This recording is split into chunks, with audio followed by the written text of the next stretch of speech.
You meditate. You breathe slowly. You force yourself to relax. And yet, you are still exhausted. Why? Because you are making one of the deepest mistakes in Taoist practice. You are turning recovery into another stressful job. True energy does not return because you force yourself to become quiet. Today, let us unlock it. Last time we talked about stopping the leak. That was the first layer. But stopping the leak is not the same as restoring the flow. Many people become quiet, yet their energy still does not return. They close their eyes. They suppress every thought. They wait for something to happen. The body becomes still, but the stillness feels dull, heavy, and lifeless. Nothing is leaking, but nothing is moving either. This is not true stillness. This is shutdown. The ancients had a phrase, Jing, Sheng, Dong. When stillness reaches its deepest point, movement is born. Not movement created by effort, movement revealed when resistance disappears. That is the second door. Imagine a mountain pond after a storm. Rain has struck the surface, leaves have fallen into the water, mud has risen from the bottom. The pond becomes so cloudy that you cannot see beneath it. How do you make it clear? Do you climb into the water and remove the mud with your hands? Do you stir it harder until the dirt disappears? No. You stop disturbing it. The mud settles by itself. The surface slowly becomes clear. But the pond is not dead. Beneath the still surface, underground springs continue to enter. Warm water rises, cold water sinks. Invisible currents keep moving. The surface is still, but underneath, the pond is alive. The movement was never truly gone. It was only hidden beneath disturbance. Your energy works in the same way. You do not always need to create more energy. Sometimes, you only need to stop disturbing the energy that is already trying to move. This is the deeper meaning of Wu Wei.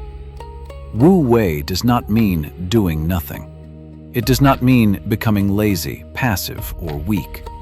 It means removing unnecessary force. Your body is the same. Your heart knows how to beat. Your lungs know how to breathe while you sleep. A wound knows how to close. Food is digested without your instructions. Your nervous system adjusts your heartbeat, temperature, and balance without asking your permission. The body is not waiting for the conscious mind to manage every detail. Most of the time, it does not need more commands. It needs fewer obstacles. Yet modern life teaches us to control everything. We control our expressions. We control our breathing. We even try to control relaxation. I must calm down. I must recover tonight. I must stop thinking. But every must becomes another tightening inside the body. Forcing relaxation is still force. Demanding recovery is still pressure.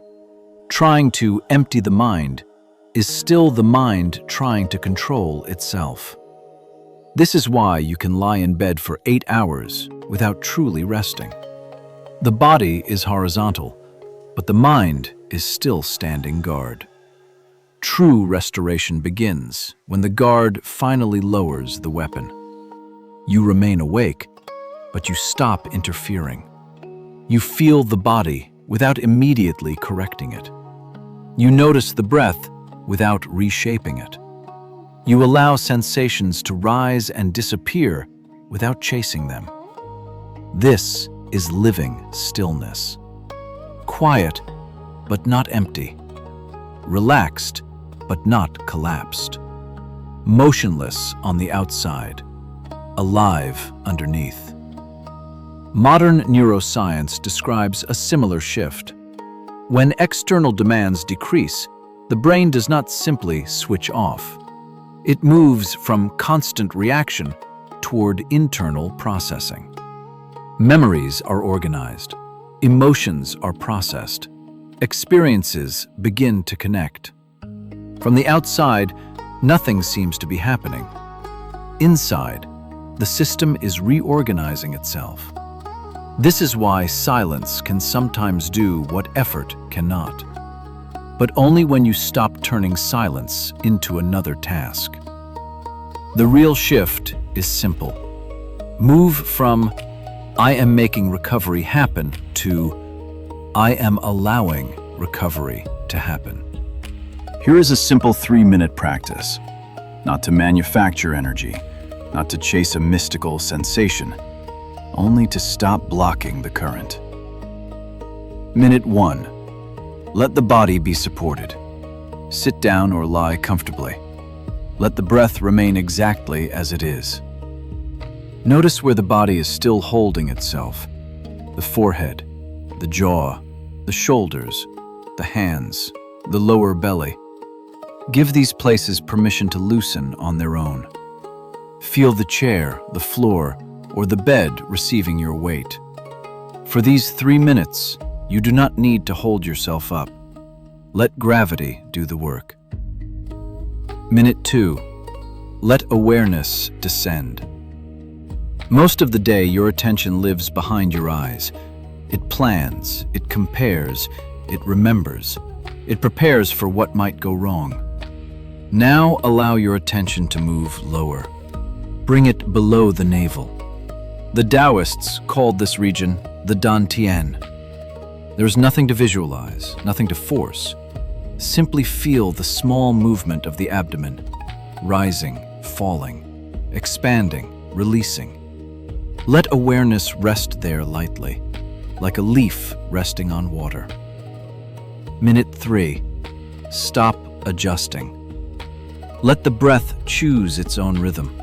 Let the body make its own small corrections.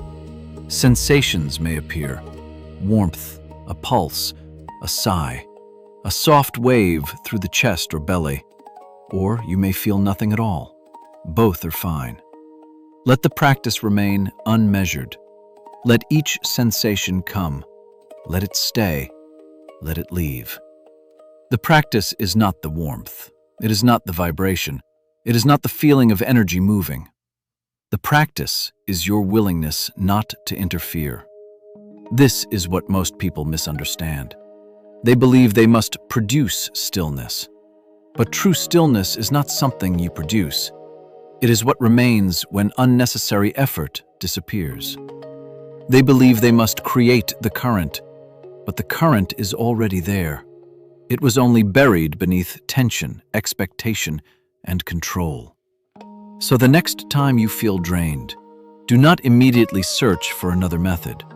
Do not turn healing into another performance. Do not measure every breath. Do not check every minute to see whether you feel better. Sit down. Let the body be supported. Let awareness descend. Let the inner mud settle. You do not need to make the water clear. You only need to stop making it cloudy. This is the second door. But an open channel is not enough. Energy can move, yet the body may still feel cold, weak, and dim. True vitality requires something more, a quiet inner flame. Not a fire that burns violently, a fire that does not easily go out. The Taoists called it Yang. That belongs to the next lesson. Save this for the days when trying harder only makes you more tired. Ancient Tao, modern clarity.